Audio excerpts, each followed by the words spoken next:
दोस्तों, एक रात में 76,000 अफराद को डिपोर्ट करने का फैसला हुआ है। न सिर्फ उनका टीपीएस स्टेटस ख़त्म किया जा रहा है, बल्कि हज़ारों ऐसे ग्रीन कार्ड होल्डर हैं जिनको सबसे ज़्यादा महफूज समझा जाता है, उनकी भी रात की नींदें हराम कर दी गई हैं, क्योंकि उनको भी बैठे बिठाए डिपोर्ट करने का फैसला सुना दिया गया है। और ये फैसला किया कैसे है, ये कैसे मुमकिन है? क्योंकि जब भी कोई ग्रीन कार्ड होल्डर को डिपोर्ट करने का फैसला किया जाता है तो उसका एक पूरा प्रोसेस है, और उस प्रोसेस को फॉलो किए बगैर आप किसी को डिपोर्ट नहीं कर सकते। लेकिन यहाँ पर तो वो कहते हैं कि एक रात में वो एक कलम से ये तमाम तर फैसला कर दिया गया है, और वो लोग कैसे इसकी जद में आने जा रहे हैं, इस पर हम बात करेंगे रिजवान शहजाद साहब से। हम उनसे सीखेंगे, समझेंगे कि ये किस कानून कायदे के तहत होने जा रहा है। रिजवान साहब, ये कौन सा कानून कायदा इजाज़त दे रहा है कि बैठे बिठाए इन लोगों को उठा के बाहर फेंकने का हुक्मनामा सादर हो गया?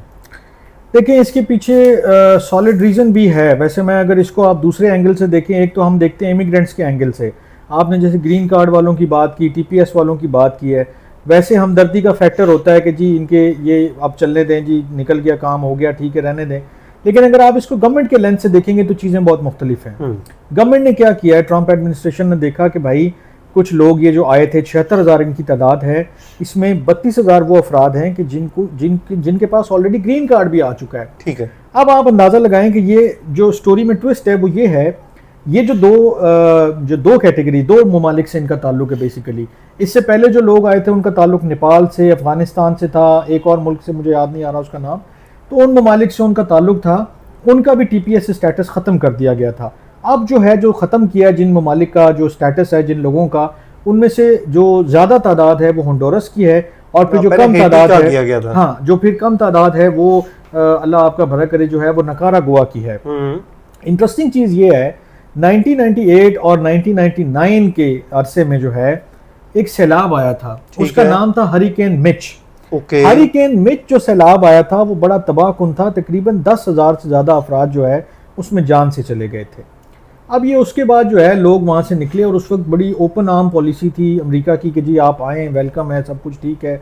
आपके ऊपर एक नागहानी आफत आ गई है, कुदरती आफत आ गई है, क्लाइमेटी हिट है, आप डिजास्टर के फेस कर रहे हैं, आप अमेरिका आ जाएं, कुछ अर्सा यहाँ रहें, हम आपको आर्जी स्टेटस दे रहे हैं। आर्जी, ये आर्जी का लफ्ज़ बड़ा ज़रूरी है क्योंकि टेम्परेरी प्रोटेक्टेड स्टेटस है जो टीपीएस जो दिया था उन्हें, उनको दिया है। अब 98-99 किधर है, आज 2025 आ गया है।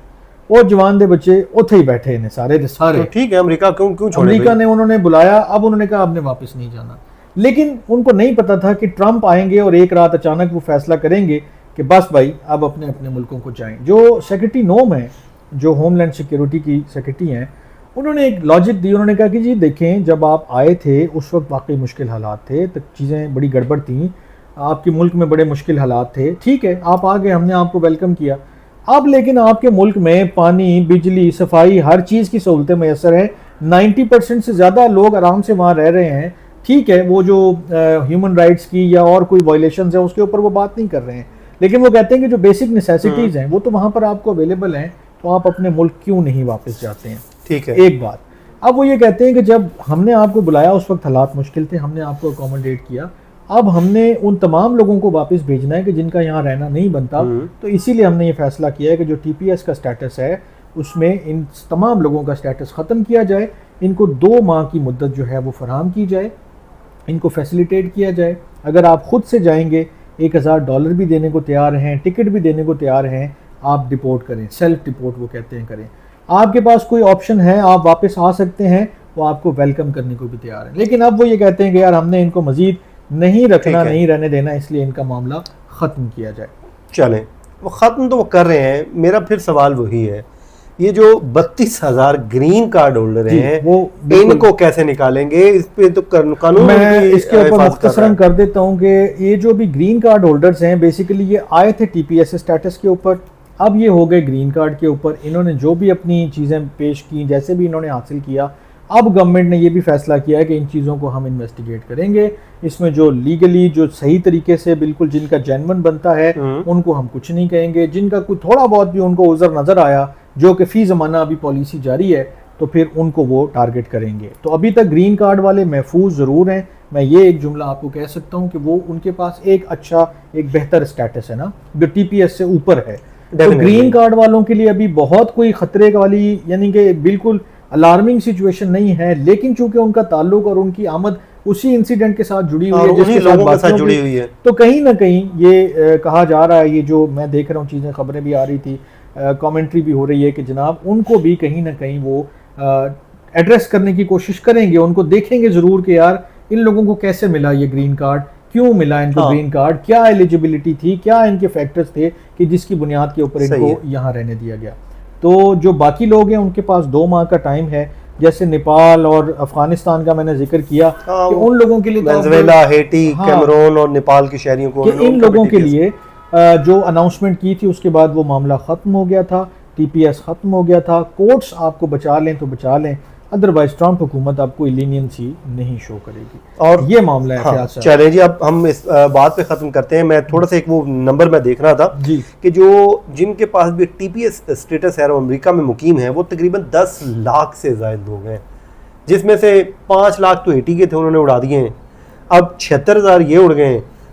कुल मिला मिलू के वो बाकियों को करते कराते वो एंड करते ही जा रहे हैं। गल ये है कि ट्रंप ने, या जो ट्रंप एडमिनिस्ट्रेशन है, उन्होंने अपना जो मास डिपोर्टेशन कैंपेन का नंबर है उसको बहुत बेहतर बनाना है, बहुत पावरफुल बनाना है। उन्होंने दिखाना है मिसाल के तौर पे 1 साल के बाद कि हमने इतने लाख लोगों को डिपोर्ट किया है। तो ये जो नंबर है ये तभी बढ़ेगा कि जब अचानक से आप बड़े पैमाने पर लोगों को बाहर भेजेंगे। ऐसे ही है। चाहे वो असाइलम वालों को आप इकट्ठा उनका असाइलम खत्म करके वापस भेजें, चाहे TPS स्टेटस वालों के आप स्टेटस खत्म करके भेजें, चाहे आप ग्रीन कार्ड वालों की दोबारा से असर नो तफ्तीश शुरू कर दें, उनको वापस निकालने पे भेजें। ग्रीन कार्ड वाले फिर भी काफी सिक्योर हैं, जो उनसे नीचे असल गेम नंबर गेम की है, जो भी मतलब उनको कोई एरिया नजर आता है ना कि यार यहाँ से कोई बंदे ज्यादा 70,000, 1 लाख, 5 लाख, 2 लाख निकल सकते हैं, वो कोशिश कर रहे हैं कि निकाले जाएं। आपको एक और इंटरेस्टिंग बात बताऊं कि बहुत सारे लोगों के साथ अब क्या हो रहा है कि जब वो कोर्ट्स में जाते हैं, पेशियों पे जाते हैं, उनका कोई और मसला नहीं होता, उनके खिलाफ केस चल रहा होता है, वो भुगत रहे होते हैं, सारा कुछ हो रहा होता है। अब वो जब केस भुगतने पहुंचते हैं तो वहाँ पर जो सरकारी वकील है या गवर्नमेंट साइड जो है वो ये कहती है कि जी हम इस केस को परसू नहीं करना चाहते, आप इस केस को ख़त्म कर दें, विड्रॉ कर लेते हैं, या उसके जो भी वो कहते हैं कि जी इसको यहीं पर छोड़ दें, आप इसको हम परसू नहीं कर रहे।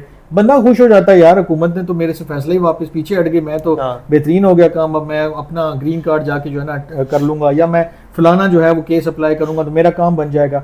पता उसको तब चलता है जैसे ही वो कोर्ट से बाहर निकलता है, आइस वाले खड़े होते हैं, बाकी खड़े होते हैं, उसको पकड़ लेते हैं कि भाई अब आपके पास कोई स्टेटस नहीं है, आपका जो केस था वो वहीं ख़त्म हो गया। तो इतनी भी मोहलत नहीं है, अब आपको कोई मोहलत नहीं मिलेगी। मेरे ख्याल में आप व्लॉग को यहीं पे ख़त्म करते हैं। अपना बहुत सा ख्याल रखें। मुझे और रिजवान साहब को दीजिए इजाज़त। अल्लाह हाफिज़।